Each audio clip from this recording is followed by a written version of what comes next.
Halo pemirsa, bertemu lagi dengan saya Mat Kanan, Mat Kiri dan biasa dipanggil Mamat dalam acara Berita Dalam Derita. Pemirsa, belakangan ini perseteruan antara Nikita Kasih dengan Bunda Carlos. Apa? Oh, salah ya. Perseteruan antara Nikita Mirjani dengan Bunda Korla menjadi semakin memanas belakangan ini. Hal ini disebabkan karena Nikita marah ketika Bunda tidak menyalakan AC mobilnya, makanya panas. Nikita berjanji berencana akan menguliti Bunda Korla hingga Bunda Korla tidak punya kulit lagi.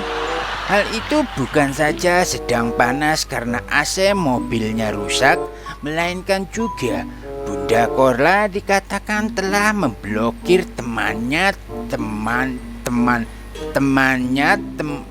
siapa ini? Tulisannya nggak jelas. Loh, bener ini? Coba lihat. Lah, gak jelas kan? Gimana mau jelas soalnya gak ada tulisannya?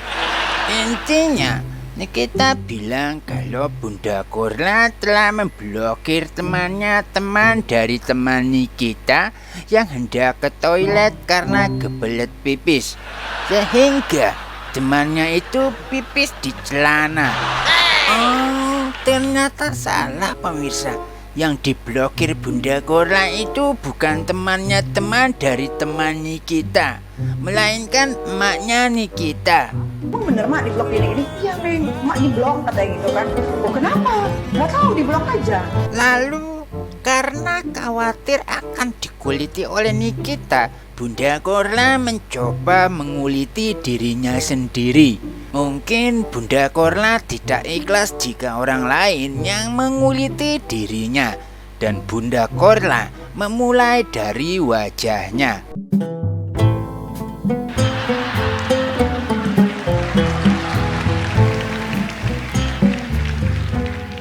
Ternyata aksi Bunda Korla ini justru mendapat kecaman keras dari seorang boyband ternama di Indonesia. Dia mengatakan akan melaporkan Bunda Korla ke polisi terkait Bunda Korla telah mengaitkan mata pancing yang terikat benang ke baju boyband ini ketika Bunda Korla pulang ke Jerman. Sehingga baju si boyband ini menjadi robek hingga akhirnya menjadi setengah telenci.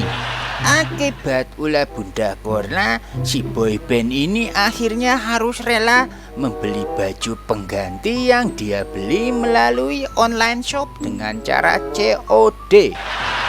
Sambil menunggu bajunya datang, dia antar si online shop, maka si boyband ini melayangkan layangan dengan benang panjang ke kantor polisi.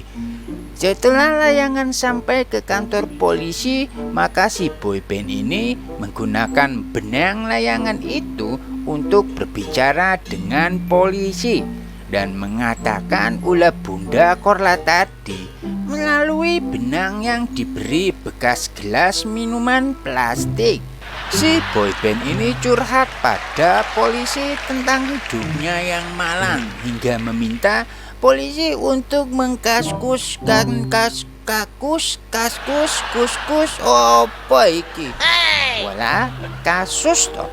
Hingga meminta polisi untuk mengkasuskan Bunda Korla dengan pasal UIT. Wah, apa iku UIT? Oh, UU ITE, Undang-Undang Informasi dan Transaksi Elektronik toh panjangnya. Dan setelah kedinginan cukup lama tanpa baju, akhirnya si boyband ini memakai baju juga jaket yang barusan dia beli di online shop dengan cara COD tadi.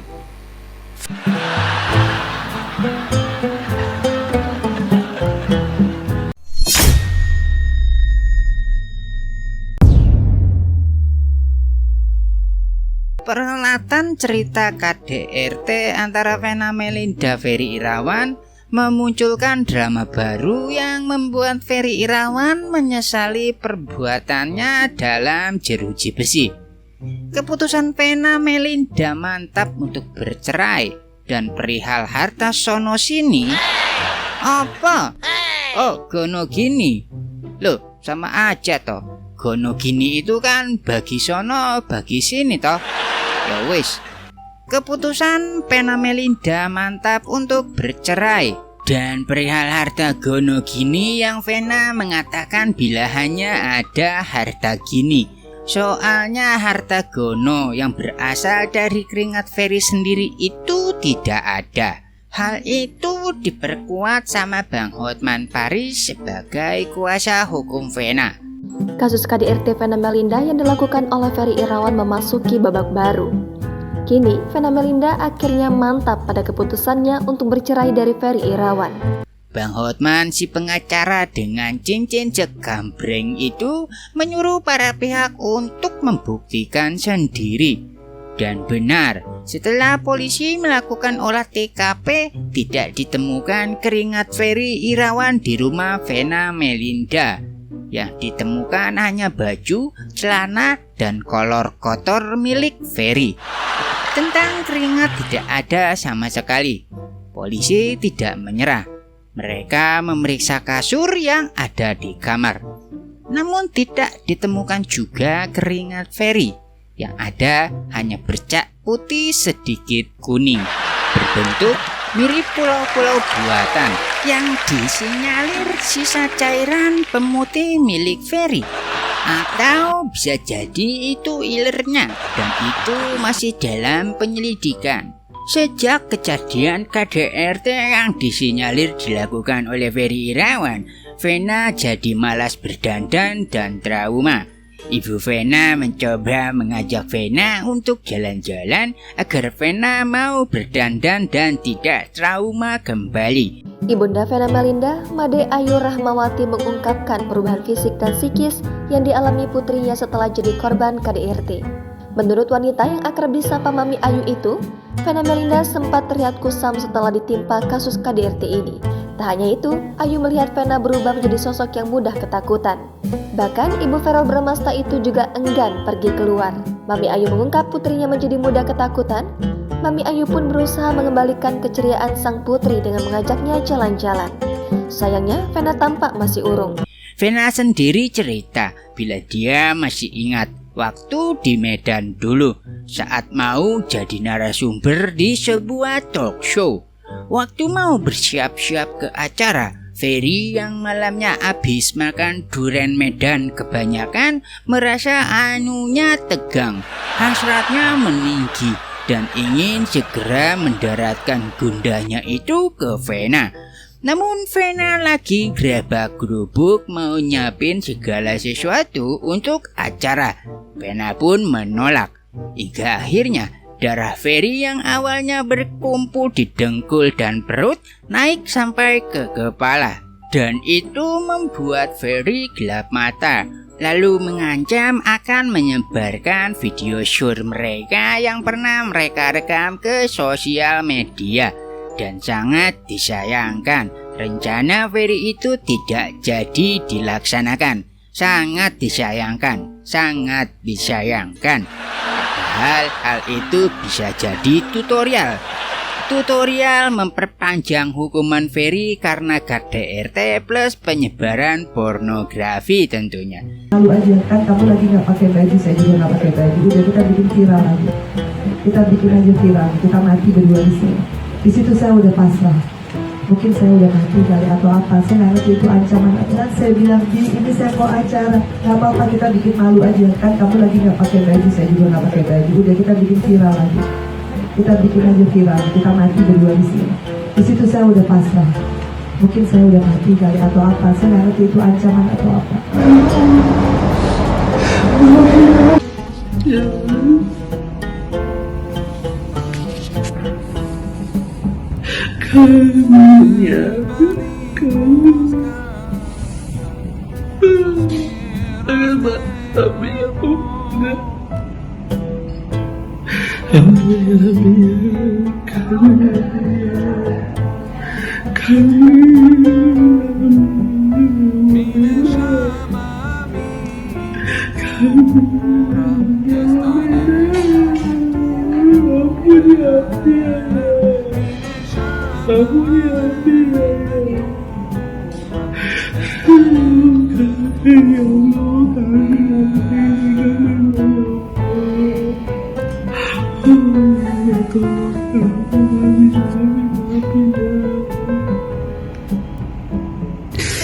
Akan tetapi menilik hasrat Ferry yang menggebu itu, saya sebagai lelaki jadi mikir, apa nggak ada solusi apa biar gak berujung KDRT gitu?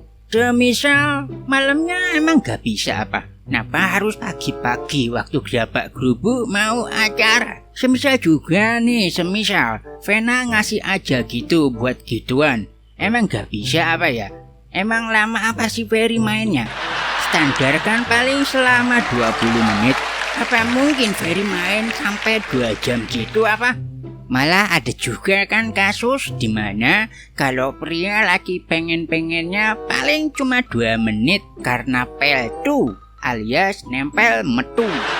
Bukan apa-apa, itu cuma disayangkan aja sampai berujung hukum. Hanya saja sebagai suami dan laki-laki normal tingkat tinggi, saya cuma mau mengingatkan juga dari sisi agama saya. Apapun yang sedang istri kerjakan dan kondisinya saling berdampingan dan private, semisal suami minta ya harus dikasih biar dia enggak jajan di luar. Karena kalau di agama saya itu wajib hukumnya, kecuali lagi PMS. Kalau bisa nih, ya kasih biar kondusif semuanya, oke? Kan nantinya Ferry lega, Ferry sumringah, Vena pun menjadi bahagia.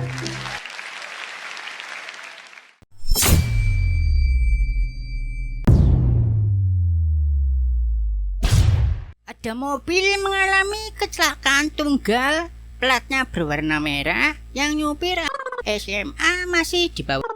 Salah satu penumpangnya telenci alias tidak pakai benang pun. Telenci lah. Nah, ini beritanya. Halo pemirsa, bertemu lagi dengan saya Mat Kanan, Mat Kiri, dan biasa dipanggil Mamat di acara Berita Dalam Derita. Dikatakan juga mobil ini punya plat berwarna merah. Apakah ini mobil dinas negara? Atau karena sering pergi malam si mobil jadi masuk angin? Terus dikeroi sama yang punya sehingga dari hitam menjadi merah.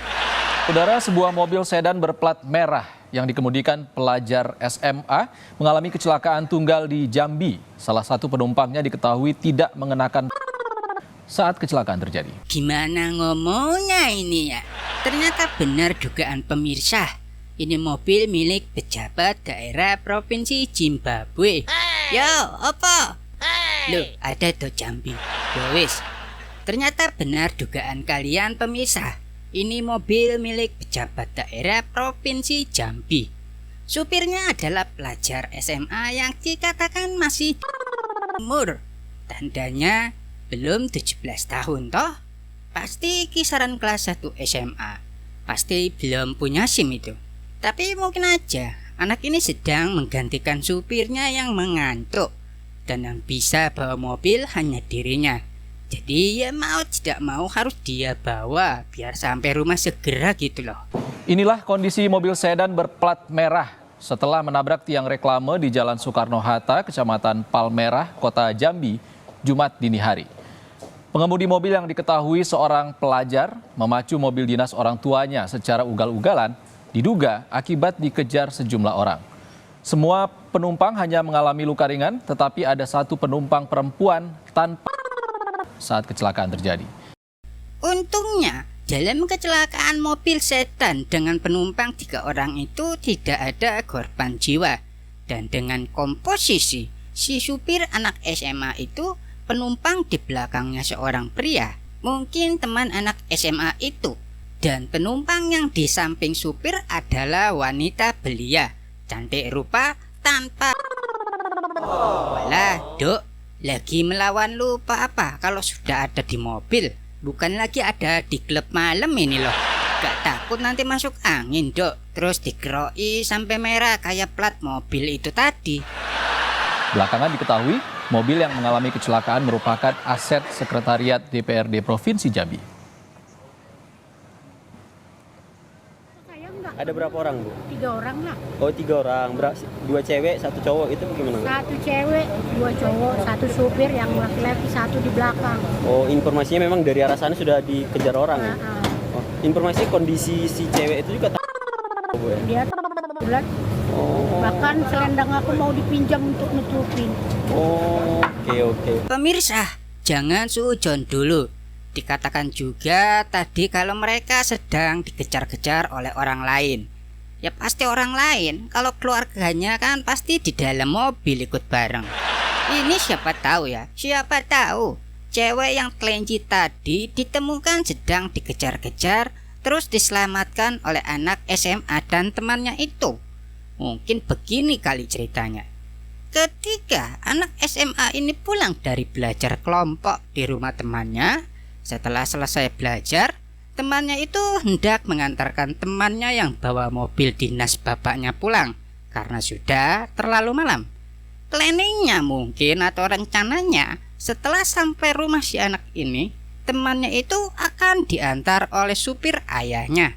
Namun di tengah jalan ketika mereka sedang asik membicarakan pelajaran matematika yang sulitnya setengah kadal itu, mereka melihat seorang cewek berlari-lari tanpa yang dikejar-kejar oleh orang-orang.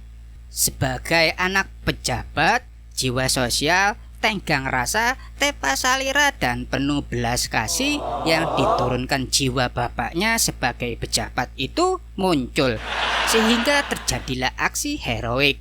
Si anak SMA ini menghalangi kejaran orang-orang itu dan keduanya keluar mobil lalu menyuruh si cewek untuk masuk ke mobil. Setelah si cewek masuk mobil di bangku depan, si anak SMA ini langsung tancap gas gigi 100. Tapi setelah jauh sayangnya, si anak SMA ini lupa kalau temannya masih ketinggalan. Akhirnya si anak SMA ini memutar balik mobilnya dan berhasil menjemput temannya. Aksi kejar-kejaran pun terjadi. Namun naas, tiba-tiba ada nenek-nenek menyeberang secara bangga. Si anak panik dan membanting setirnya hingga menabrak tiang. Lalu laju mobilnya terhenti. Orang-orang yang mengejar tadi mungkin mendekati mereka dan bilang sama cewek itu, "Kenapa lu lari? Gue cuma minta kembalian yang kelebihan 5.000 waktu ngasih tips tarian lo tadi." Beledus. Ya begitulah pemirsa. Mungkin kalian punya asumsi sendiri mengenai cewek tanpa. Mohon dengan sangat tolong isi di kolom komentar. Demikian berita dalam derita kali ini, dan bila pemirsa yang sekarang nonton video ini dengan visual dari TV itu sudah ngeblur, tandanya TV saya sudah rusak. Anda kelamaan sih datang nonton video ini soalnya. Sampai bertemu di derita selanjutnya yang akan upload kapan-kapan. Biar dapat surprise, makanya subrek dan tekan lonceng. Nanti kalau ada video terbaru, jadi bisa tiup lilin bareng-bareng. Akhir kata, saya mat kanan mat kiri alias Mamat mohon pamit dan mohon maaf dengan semua kata tersirat. Wassalamualaikum warahmatullahi wabarakatuh.